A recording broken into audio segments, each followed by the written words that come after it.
د 10 روپو دغه مرسته موږ سره نه ده شوې او نه راغلې ده، نو تخم راغلی دی او د یو شي تخم نه دی راغلی، نه د بنګلیو نه د کچالو نه د بل شي نه د بل شي نه د فاصلو یو شي تخم نه دی راغلی، نه د مرچک یو شي تخم مسافر نه دی راغلی، نه د غنمو تخم راغلی، نه خاور راغلی، نه تور راغلی، نه سپینه راغلی، د کومک مسافر نه دی شوی. هر سړی د خپل جیب نه لګوي. حکومت هم دا پوښتنه ده چې بس موږ سره مرستې وشي د خیر، او دا خو موږ د خانانې چې موږ سره مرستې ونشي نو دا موږ د دومره دغه چې کوو نو هغه له په دې کې لاړې شي،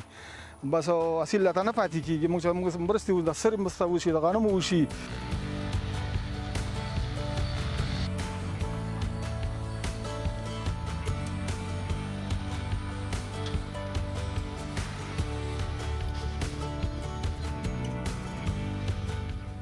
ځمکه خو ما سره د خانۍ ده، د خانۍ را سره ده او بس مصرف یې ډېر راځي، نو غوټې جرب باندې یو 100 زره افغانۍ راځي نو مصرف که نه، او بیا د مصرف وباسي نو بیا بالدار سم نمایي کړي نو موږ ته والا هېڅ شی هم نه پاتې کېږي،